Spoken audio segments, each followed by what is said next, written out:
Hello and welcome back to the FPL podcast by Fantasy Football Hub. And from all of us, we hope to all our listeners, watchers, members and their loved ones that you're all safe and well in these unprecedented times. As this season looks more or less over from an FPL perspective, we have decided to look at what we have all learned from this season and what ideas and strategies we'll be taking into next season, whenever that will be. I am joined today by three of the very best FPL managers in the world, starting with last season's overall third place finisher, Andy Green. Andy, it looks like you may be hanging on to that third place record for a little while longer.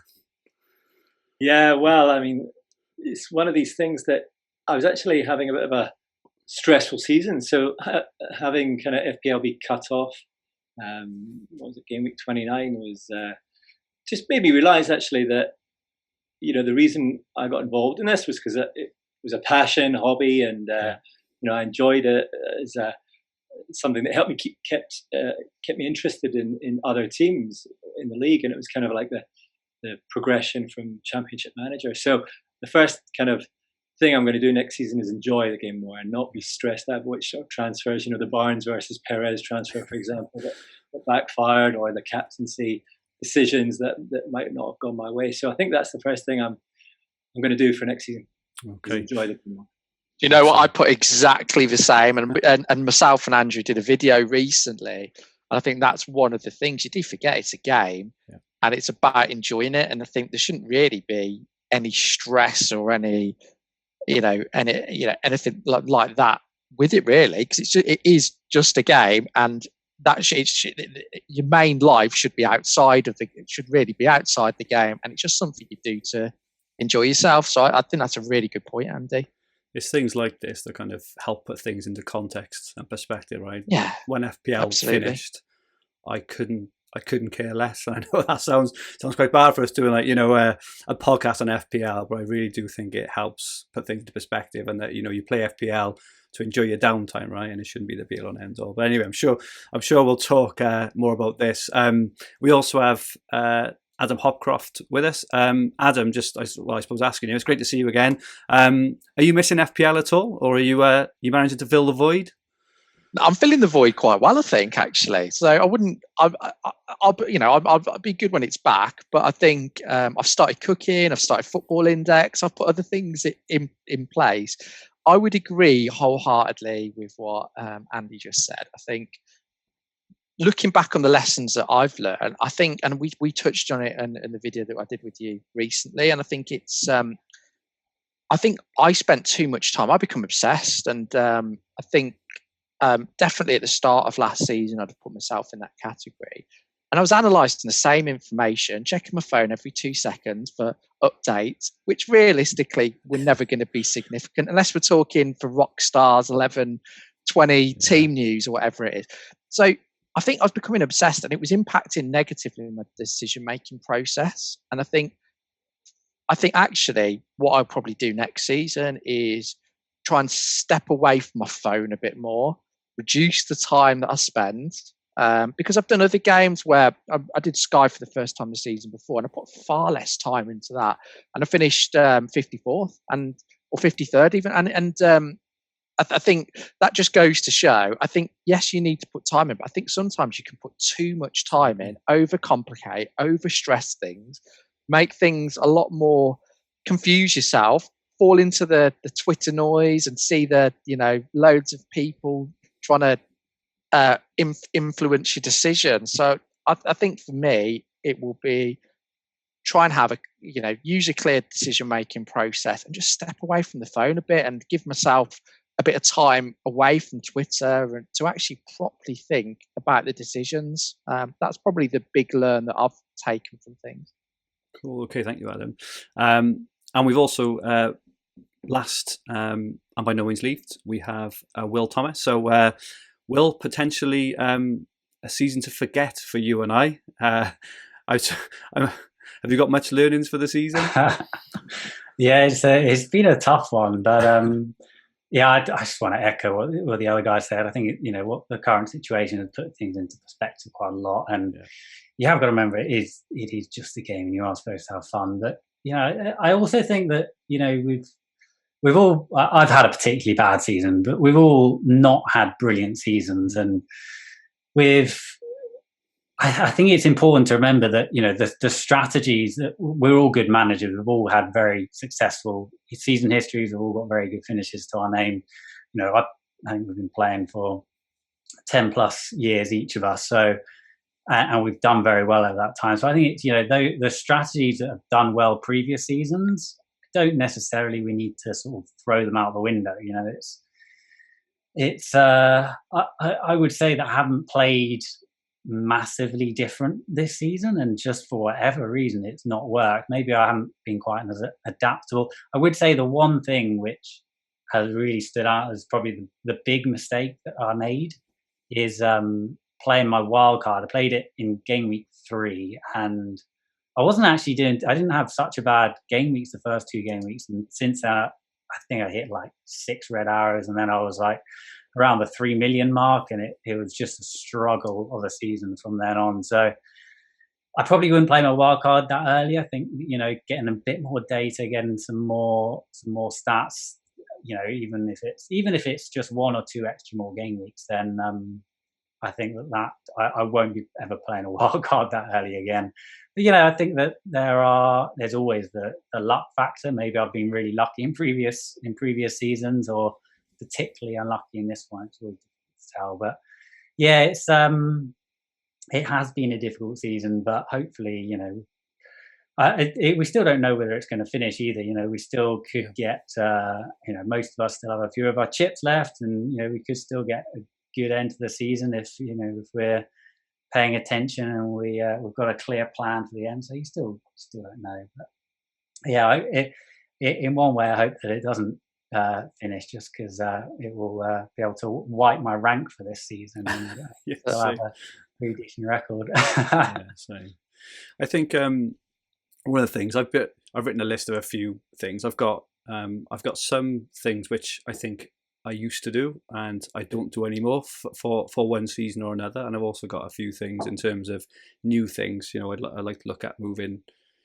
forward. Things I'd like to get back to, I suppose. So things I used to do, but I've probably not done over the last year or two because of, you know, the whole, you know, kind of working in fantasy football, thinking about it, you know, all day, every day, all week. So I think not looking at ownership. I think, Adam, you've mentioned this a couple of times as well, haven't you? Like, ownership is a scary, scary thing. Like, having effective ownership. So when I'm doing like FPL Saturday Live, the first thing I talk about is effective ownership of captains.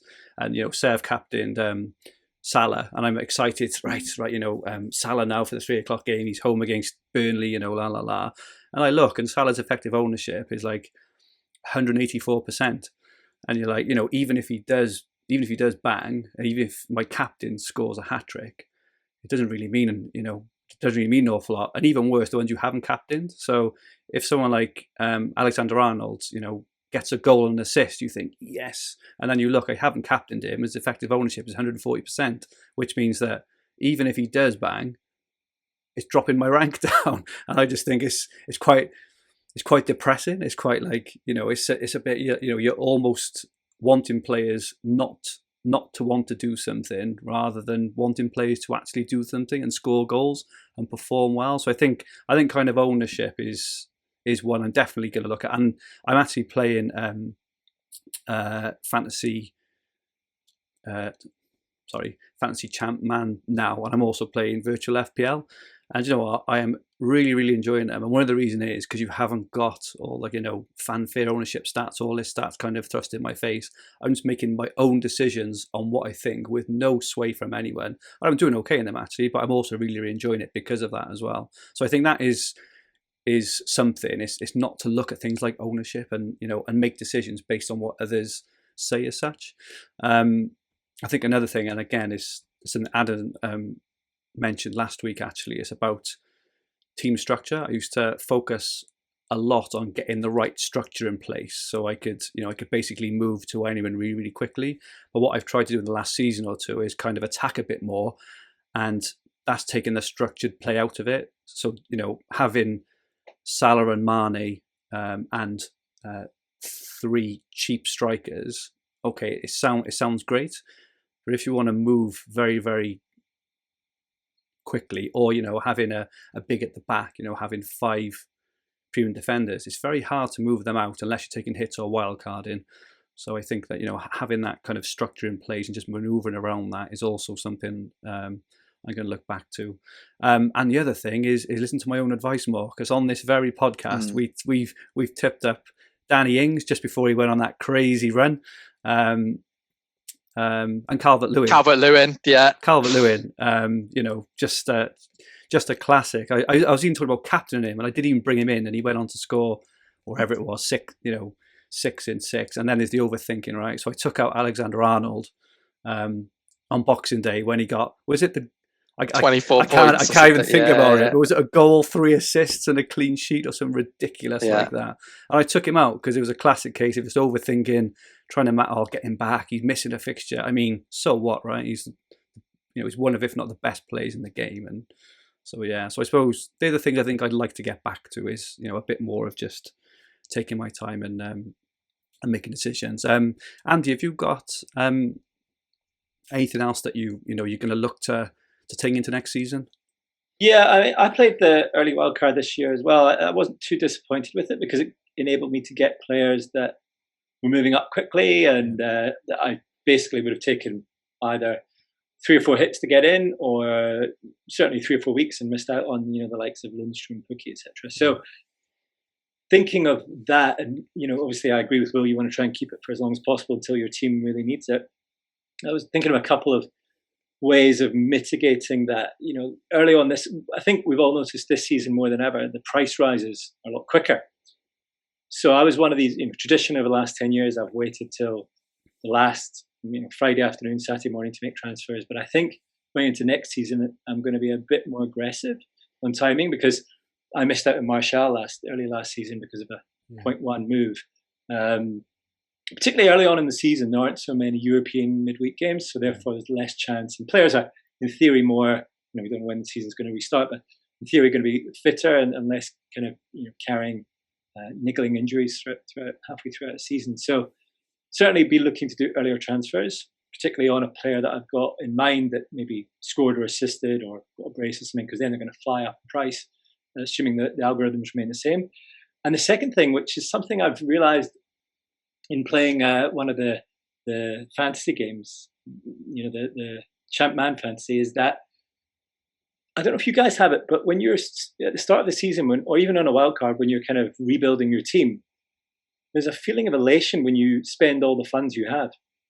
You notice that when you get to like 100 mil, you're like, yes, I've spent all my money. That's it. I've optimized my team. Whereas in actual fact, what that does is, in many ways, it reduces flexibility, because you don't have that extra 500,000 or the extra 1 million to upgrade it.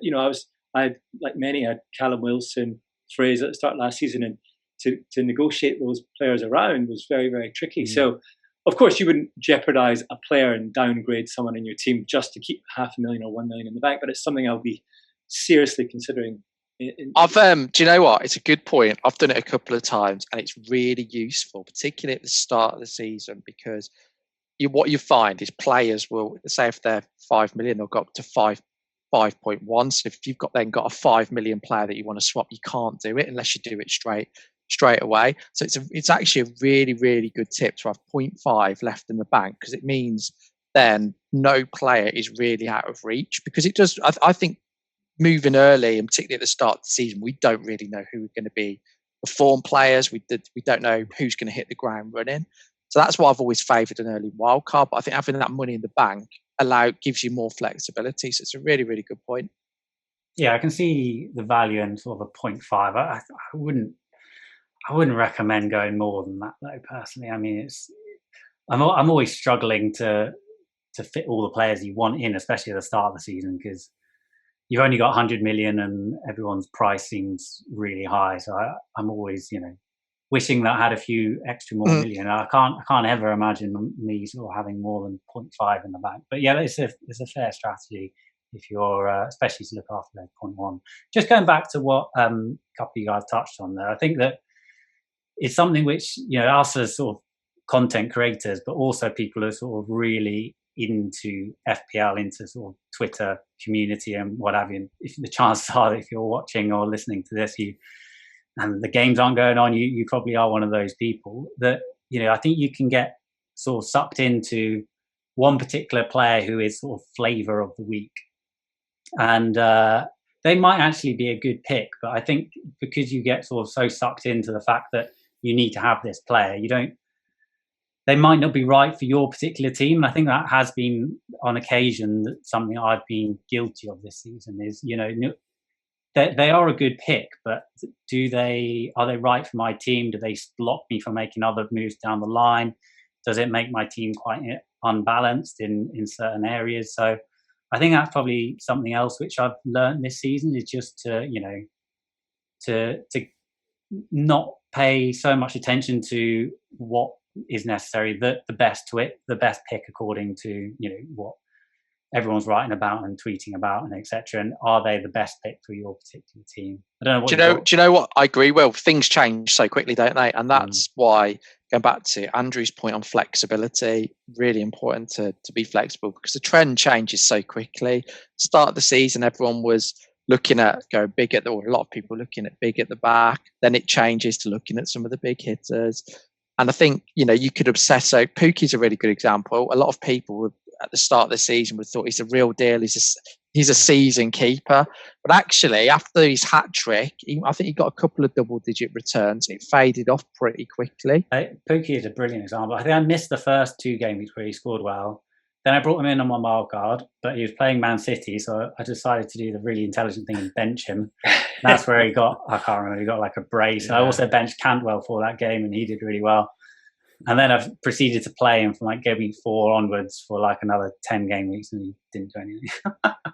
So I missed out on pretty much most of his points. I think as well, an example whether it's talking there, I remember there was a period when Pulisic was like, he lined up all the stats. He was on form. He was started. He was out of position. All this kind of stuff. And I brought him in. He proceeded to do absolutely nothing for 6 or 7 game weeks. But I also think in terms of these play, the word like essential is bandied around all the time, right? And I've had all the essential players for most of the season, right? So at the moment I'm languishing at roughly 600k. But if you think of the players at what everyone would deem as pretty much essential this season, players like Vardy in the first half of the season, Mane for the majority of the season, Lundstrom. There was actually a guy in the top 10 in the world who hasn't owned any of them 3 at any point during the season. And I think when I saw that, it really, really kind of hit home around, there's just as you say, you get kind of sucked into these players that everyone says you must own, but actually, if you've constructed your team in a certain way, to me anyway, no one player is essential. Yeah, I agree with that. I think on the essential thing, we talked about it the other day. That I genuinely feel that not a single player this season is essential. You could be in the top. Well, I think that guy shared about the top 10. But if you said to me you had to have a team, but you could not have any single one player, I'd be confident in building a team. Whether it's without Salah, TAA, I don't think. There are other options available. I think ownership is the thing, and it's not.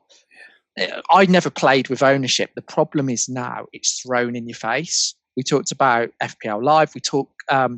You look at Live FPL, the site. Yeah. You check anything. Ownership's just thrown in your face, and that makes the FOMO, the fear of missing out, everything. It makes it really, really difficult. Yeah, 2-3 years ago, you'd have to go out your way to find these pieces of information. And you talk about the games that you've played recently where you haven't had that.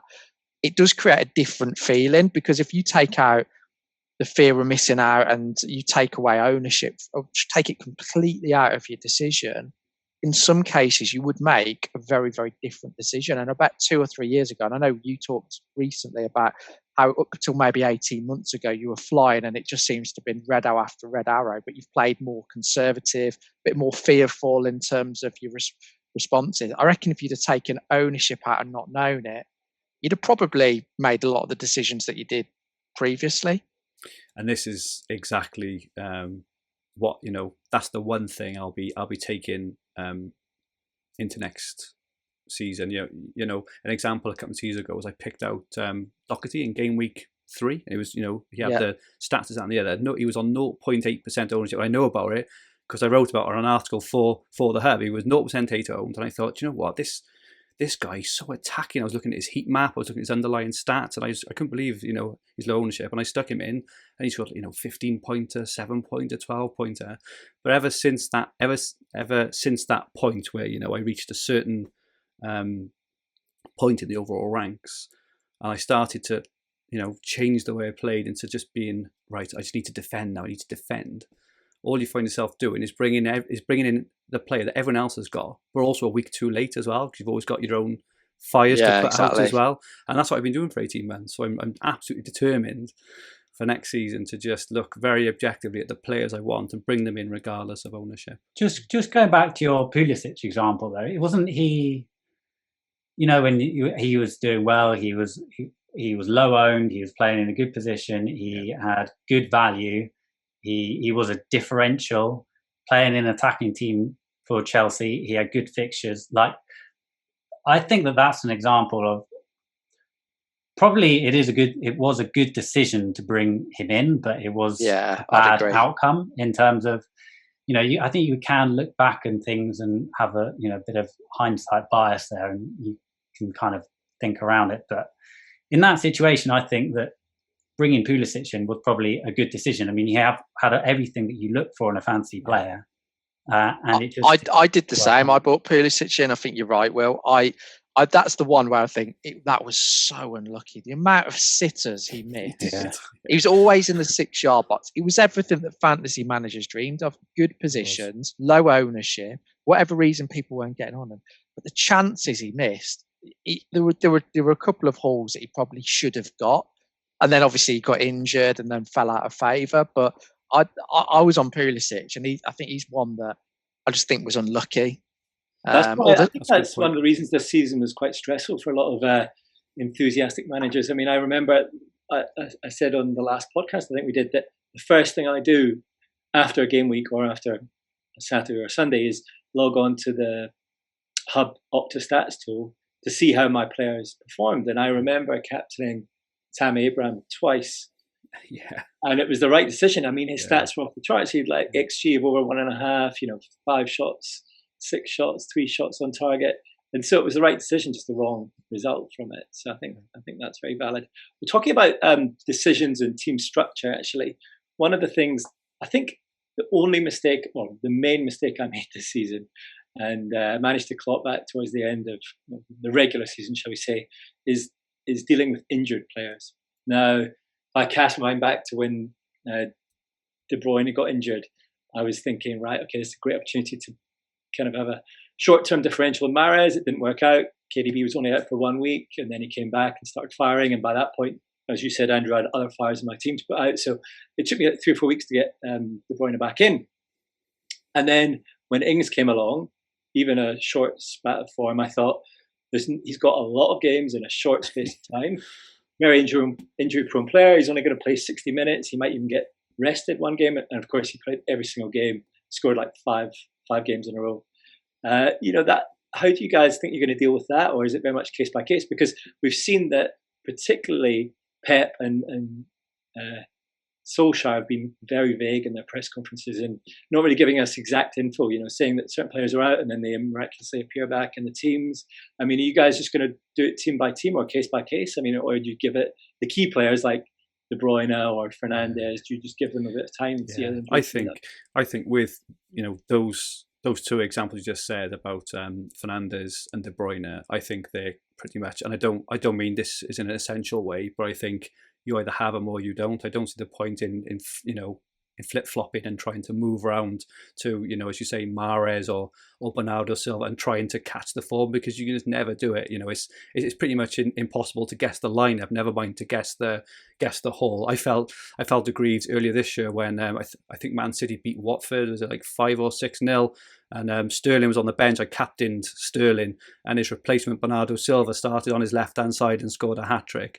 I mean, it's so hard. And off the back of that, then you take out Sterling because obviously he's not starting anymore, and then he scores goals. And I think it's a thing with De Bruyne and Fernandes, particularly over the course of a season, they will be 2 of the top maybe 5 or 6 scores next year. It's I would say, I would assume.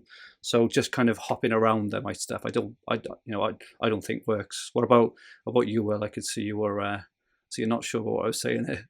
No, I think I completely agree, to be honest. Okay. I think flip-flopping is something I did a bit too much of this season. All right. Okay. In particular with Salah and Mane, I wasn't really sure which one of those to own, like, for most of the season, and I just didn't get the timing side of it right, and especially on the captaincy. And it's difficult, isn't it? Because you do look back, and I remember Sterling scoring that hat trick in game week 1, and actually I did pretty well game week 1. I think I got 87 points, and you got a Sterling hat trick, Salah captain, and then you think, well, Sterling, he did brilliantly last season. He just scored a hat trick. I'm going to captain him for most games. Yeah. It seemed like a logical thing, and then he goes on a massive run of blanks, which is just, you can't really, I'm not trying to make excuses, or I made a lot of errors this season, but I do think there is, an element of not quite having, there's a bit of rub of the green, and it's a bit of, just bad decision, and that sort of combining sort of makes it into a bit of a difficult season all round. But what would I do differently next season? I think you've just got to have, keep it simple. I do think we can definitely overcomplicate things and overthink things, and I think that's probably the biggest takeaway and the biggest thing, which us as content creators, people who are around it all day, every day, we've got to be a little bit careful of doing. I don't know. What do you think, Adam? I think so. I'm a big believer. I think that there's two ways to play the game, and I think if you mix the two ways up, that's when you lose out. I think you've got to be patient or aggressive, and I think when you mix them up, you run the risk of, because I think when you're consistently aggressive, it's basically say you're going to play the luck factor. You're going to keep gambling on those big hauls, and if you do it consistently, they'll come in. Because you're doing it consistently. If 50% of them come in, it will work. If you're patient, half of the players that you're patient with will work out, half of them won't, but it's consistent. When you try and do it in between, you have to be that accurate that there's a bigger chance that you could get a lot wrong, I think. And you get it right, you win, you come number one in the world though. But I think you can do, I think both, I think committing to a strategy of being patient or really gambling it seems to do well, and you seem to find that the best managers fall into one or two categories. It's so difficult. I think there will be times when you have a gut feel to go with it and think, well, actually, I think I'm going to take this person out and do it for a hit. So there will always be times, and that I think having a measured approach does help. But you've got to be confident on them and get them right. I think if you want to be fairly safe and finish in the top 10, 50k, patient approach really does work, but it's not as fun. No, and I suppose it's your goal, right? If you're happy having a decent finish, if you've spread your bets in mini leagues and you're just happy to maintain good overall ranks, and then there's the difference then between actually do you want to try and push on and finish in the top 1k or whatever it is, because it's very hard to finish the top 1k if you're doing the same as everyone else basically in it. But that's interesting one. It depends on your kind of objectives at the time, doesn't it? You just reminded me, Will. I hope you don't mind me sharing this. Another one of my mistakes. No, it's not. It wasn't a mistake. It was just an anecdote. It was when we met up for a few drinks one weekend, and this was Will's Will's luck. We were driving to the pub, and you had taken out Vardy and brought in Maddison. Well, I think it was something like that, and you captained Sterling. And as we're driving to the pub, it's a penalty to Leicester, and Vardy missed the penalty. You didn't have Vardy, Will, and I didn't have Vardy, so we were like, yay, in the car. Vardy missed, and Maddison scored the rebound. And you had Maddison, so you were absolutely elated. You're like, oh my god, this can't get any better. It's incredible. But but there was encroachment, so they retook the penalty, and Vardy scored the penalty. So you went from that kind of double boon to like negative, kind of negative boon, and then we got to the pub, and I do remember I captained Sterling, you captained Sterling, and Sterling scored like the 94th minute, and we were jumping around, and then it got ruled out for one of those kind of armpit hair ones as well, and that's just a kind of roller coaster. It's an example probably of the kind of a roller coaster luck that I've had a poor season as well. It just kind of seems to all happen like that, doesn't it? You just don't get the rub with absolutely anything, and it was a funny afternoon just for the fact that you just had to sit back and laugh, because if things had have played out as they should, you would have scored there. You'd have had Maddison as a kind of low-owned player. Vardy would have had minus points for his missed penalty, and you would have had a Sterling captain goal. If you think of all that, that's probably about maybe 30, 40 point swing. But I think that's VAR though, isn't it? VAR it's been very anti-goals, and that's been the problem, is that there's been far too many goals ruled out. Yeah. And if you look at both those instances, I don't think under the normal rules either would have been ruled out. Yeah. No. So I think that's maybe something else to think of for next season. Players like Sterling who rely on that ball over the top. Yeah. He's not going to be going up for many headers, is he? So he's more than likely going to have VAR ruled against him than say someone going up for a header and knocking one in. So there's all these things we can look at towards the start of next season. Yeah. I think another thing I'm going to look at. So I've always been a fixtures man. I've always got the hub fixture ticker, kind of looking for the greens, looking for the ambers, and and trying to avoid the reds. But I think this year, form has been really, really key. I don't know whether it's been the same in previous years, and I've kind of missed it.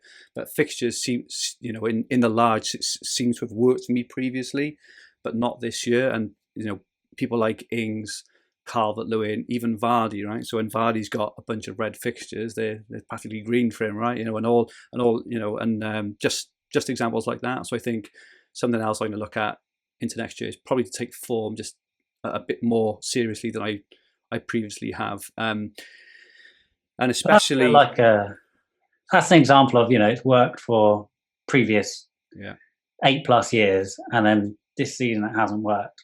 For me, the bigger data is those 8 years, and I think that fixtures are still going to be more important for them personally. But having said that, I do think it is worth looking at the fixture a little bit closer. Like, I don't know, if Arsenal away from home, I think that's probably a good fixture for teams rather than Burnley at home. So I think that you've got to look at the fixture a little bit closer, but I do still think that I'm going to be looking at fixtures more than form probably for the rest of my fantasy career.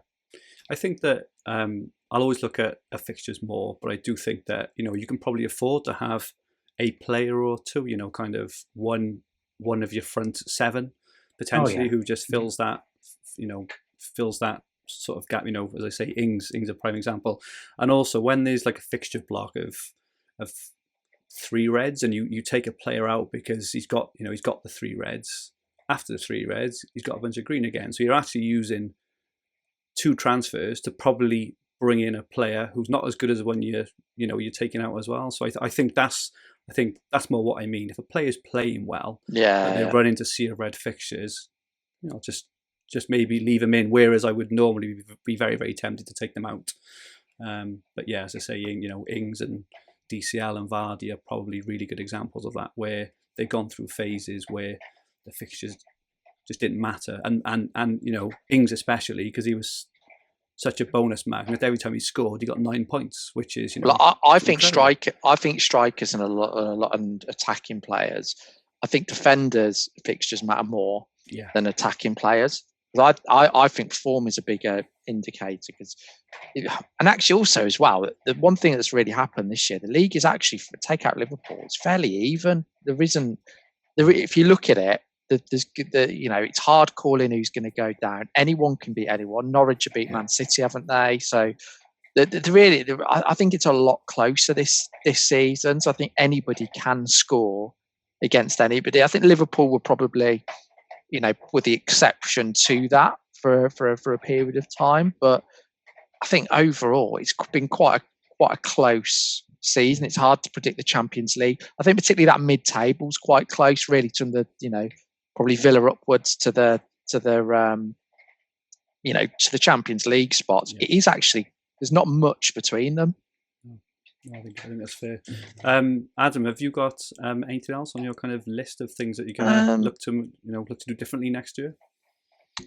I don't think so. Oh yeah, actually, the only other one I was going to mention is we talked about fun.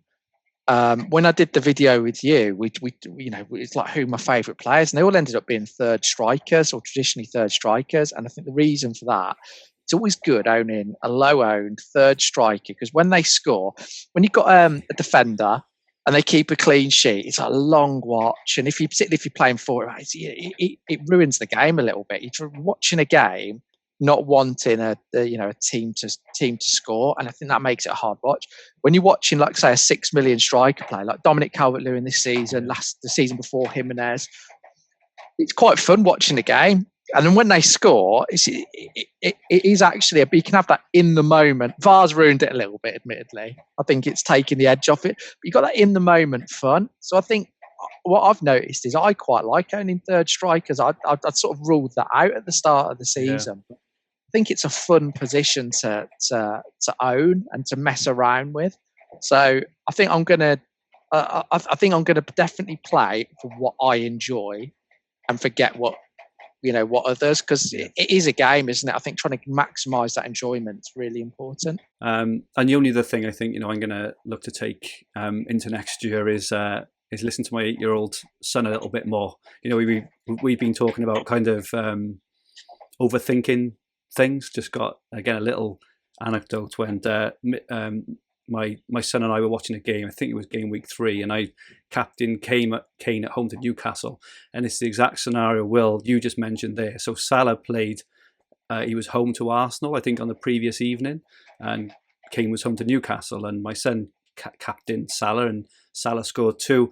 I captained Kane at home to Newcastle, and Newcastle won 1-0. And I asked him, and I said, "Oh, why did you captain Salah, instead of Kane?" And he said, "Well, I thought he'd score the most goals and score the most points." And I was just like, "Well, actually, if you just think about it that way, it actually makes kind of a lot more sense in terms of defence, in terms of things." But anyway, what did you say to him? I captain Kane because of his effective ownership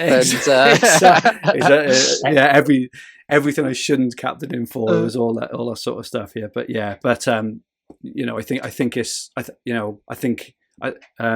you mentioned, Adam, I think it's very easy to almost overanalyze everything and try and come to the clever decision and the decision you should come to, rather than actually just look at it really kind of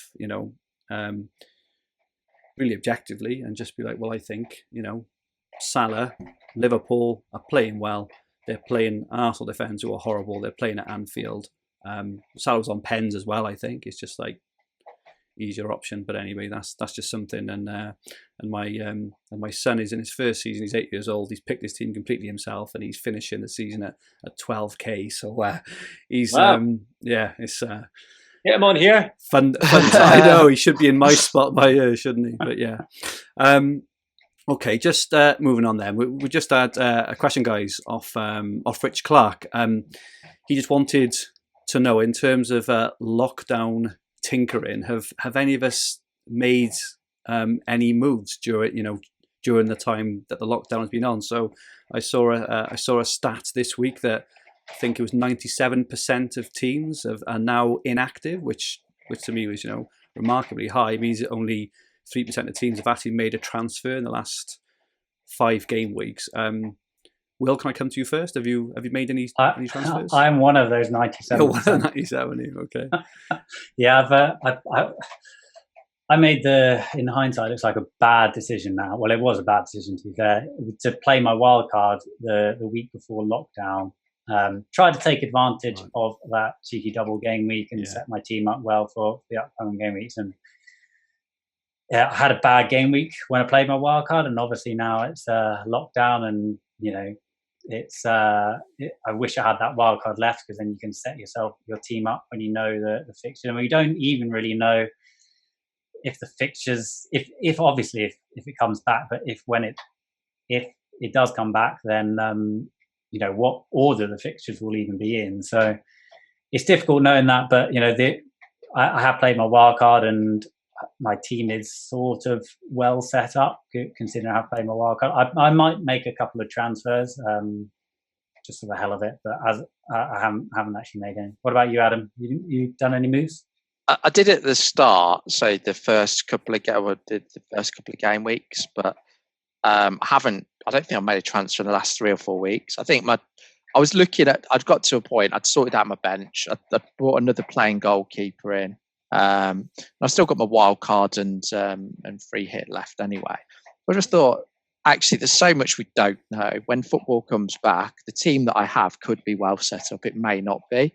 I just thought it's pointless because we don't know the fixtures, the order of the fixtures. We don't even know if football's going to come back. And I've got Salah and Mane at the moment. So if Liverpool end up having 3 brilliant games to start off, I'll probably want both of them. But to make any big changes, I'll need to sacrifice one of them. So I've just left it. I've forgotten about it, to be honest. And it's got me a couple of green arrows as well. So can't complain. How about you, Andy? I've just made a couple of kind of small upgrades. Probably the decision I should have taken in the first place was go for Doherty over Bowley, and I'm rectifying the last transfer I made in kind of the active season, which was Perez over Barnes, so I just switched them around. But as the guy said, you just don't really know what's going to be happening here, so there's no point restructuring your whole team. Just clean up a couple of loose ends, basically. Yeah, so I played my wild card in 24 quite early, so I did have a couple of of players I wanted to get rid of. I've made a transfer every week, only because there's not much else to actually do. So I just tried to tidy my team a little bit. I don't think I can change it kind of any more than this. But at the moment, I've got Henderson and Pope, Maguire, TAA, Lundstrom, who I think if we come back, I think there's a good chance you'll get some game time, because I don't think any team are going to be able to play this strongest team kind of once or twice a week due to teams not having trained for 4 months, wherever it'll be. Seiss and Holgate, Harvey Barnes, Salah, De Bruyne, Mount, Fernandes, Calvert-Lewin, Jimenez, and I brought in Rashford because if we do manage to start again in June or July, he might be a nice. I think that's a really good shout. Good shout, Rashford. Who knows? But thanks for the question, Rich. So that's it from us. Many thanks to all you guys for taking your time out to jump on and share your knowledge. Andy, where can people get hold of you if they wanted to? Well, it's not very active at the moment, but on Twitter at FPL Fantasy Guide. Okay. And you, Adam? On Twitter, ahopcroft13. And you, Will? Yeah, Twitter's place, FFH_Will. Okay, and my Twitter handle is at Fergie222. So this video recording will be on the Fantasy Football Hub YouTube channel, with the podcast versions available in all major podcast libraries. If you like what you hear, please rate, like, share, subscribe, retweet. It all helps us get the word out and make sure you don't miss anything. All comments and feedback are very welcome. Our handles on Twitter, Instagram, and now TikTok is at FFH_HQ, and our podcast Twitter handle is at FFH_podcast. So please feel free to follow and ask us any questions. Our website is fantasyfootballhub.co.uk, where you will find everything you need for fantasy football all under one roof, including player comparison tools, the fixture ticker, Opta stats, top player team reveals, and much, much more. If you fancy a free 7-day Hub membership trial, just go to fantasyfootballhub.co.uk/free trial and sign up. For our YouTube viewers, the link is below in the description. If you have a passion for fantasy football and think you could put it into writing, why not submit a sample piece to us at fantasyfootballhub.co.uk. Submit a post. Again, the link is in the description below. If the season resumes, we will be back with our regular content. So stay in touch. We also have some great news to share in that we will be upgrading our website in the coming weeks to improve the user interface and user experience. and we will have our newly developed app out for beta testing very soon, so keep your eyes peeled for that. We are also now preparing ourselves for pre-season, where we will have a host of new videos, articles, podcasts, game week 1 team reveals, and much, much more coming your way. With that, from everyone at Fantasy Football Hub, we wish you a safe summer and hope to see you very soon. Goodbye all.